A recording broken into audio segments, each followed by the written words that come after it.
Welcome back to the RFS 450. Let's join Derek, who's at the start. It's a fresh and crisp morning here in Harry Smith, day 2 of the opening leg of the Donaldson Cross Country Championship, the RFS 450. Over 100 vehicles taking part.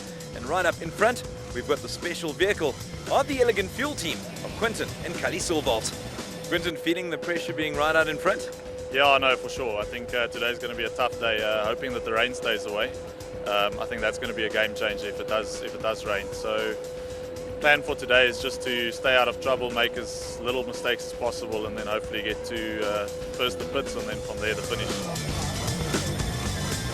I think today's going to be difficult, opening the road in the new 70k loop that we have to do today. I think it's going to be very tough, and I think things are going to change quite a bit there. But look, I'm just going to try and have a clean run and bring it home. Let's recap the overall starting order.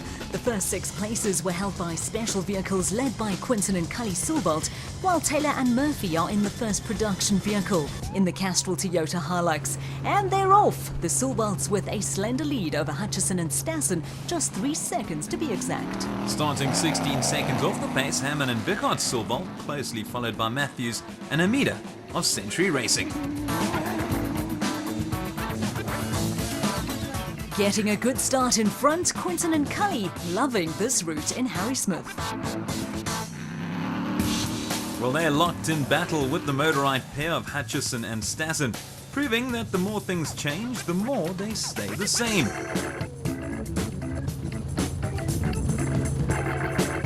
On board with them now, and it couldn't be more fierce up front. They've collided with the Silvalts, but quick to put up their hands and apologize. Holding on to third, the other Silvalts, Herman and Vichard. So far, a 1-3 for Elegant Fuel. Experiencing life in Class A, Matthews and Hamida from Century Racing, 4th place so far, and making sure not to fall foul of the marshals at the designated stop and go.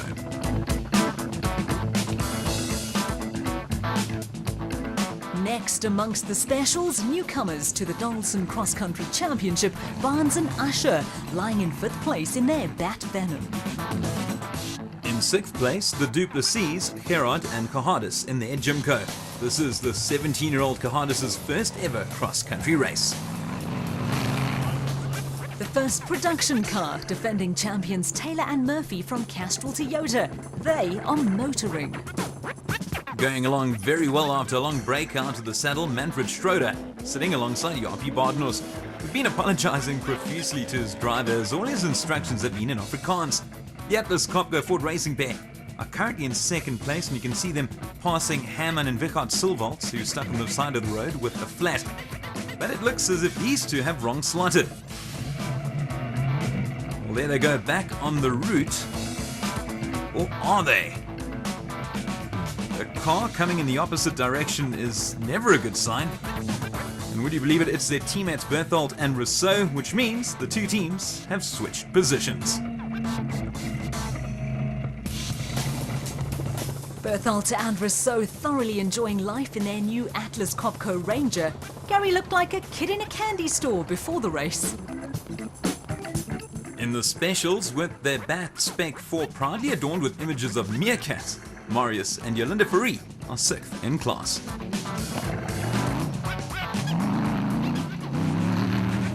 Lying 4th in production, the new Ford Ranger of Kobus van Tonder and Freddie Krill from Unifreight.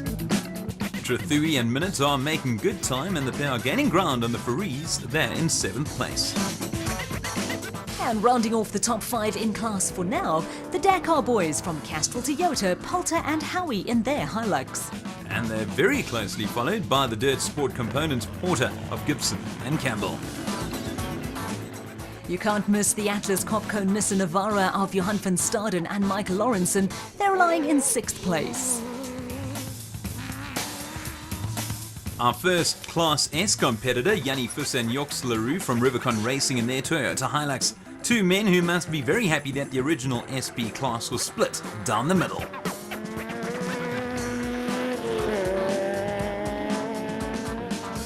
Another 2 men that will be very happy, John Telford and Andrew McInerney in their calcimite Rhino Tanks Bat, the men to catch in Class P.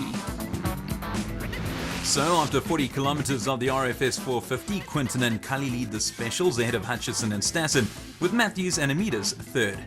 In the production vehicles, it's Taylor and Murphy in the Hilux, ahead of the Fords of Berthold and Rousseau and Schroeder and Badenhorst. Back to the racing and no surprises as the father and son pair of Quinton and Cully are still out in front.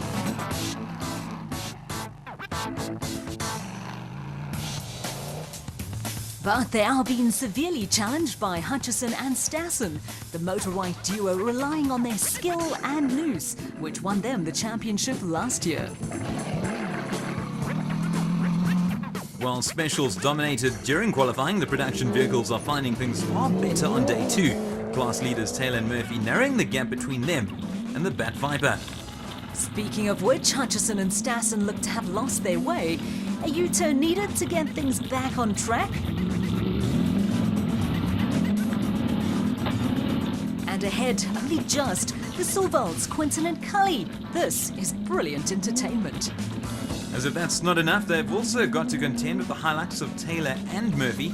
This certainly is cross-country racing at its best amongst our leaders. Arthur Barnes and Anthony Usher have climbed to third in class, and it's bad news for the Silvalds of Herman and Wechert and the CR4 of Matthews and Hermida, both teams out of the race.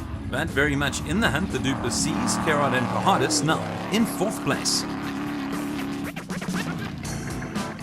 Having some hassles is the Atlas Copco Ford of Manfred Schroeder and Jaapie Badenhorst. They were overtaken, but they look to be back en route.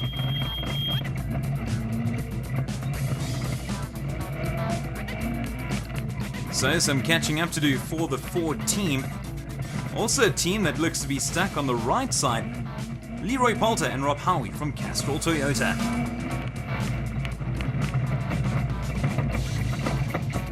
Some beautiful maneuvering from Schroeder. It's like he never left the Donaldson Cross Country Championship. The pair having no problems now.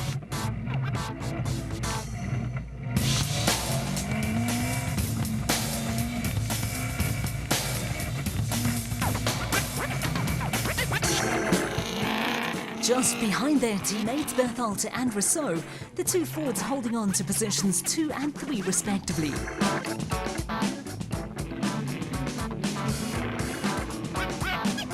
Well, the men in third doing their best to get past their colleagues.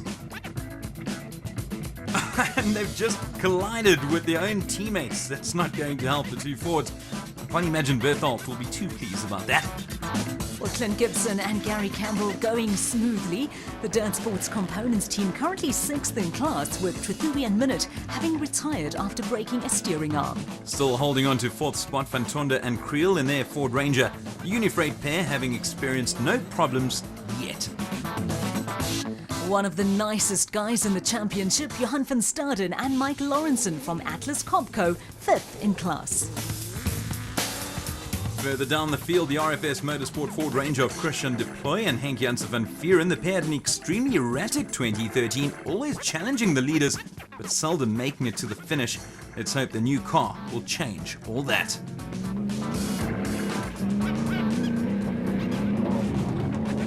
Ahead of them, the Regent Racing Nissan Navara of Whitehouse and Myburg.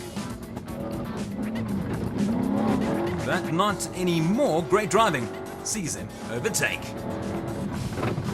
Oh, and it looks like you cursed them, Derek. Their car's slowing down and looks to be coming to a halt. Let's hope that that's not their race done for.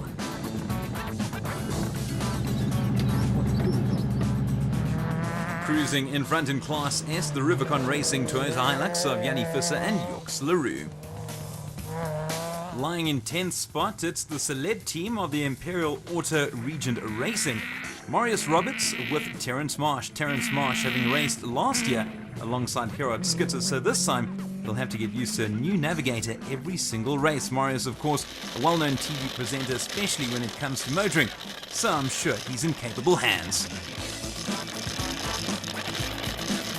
Meanwhile, in the side-by-sides, it's Pinard and Swanepoel well out in front in their Can-Am Maverick. The side-by-sides only complete the qualifying race and one loop of the main race. We've reached the halfway stage and first to reach DSP, Hutchison and Stassen.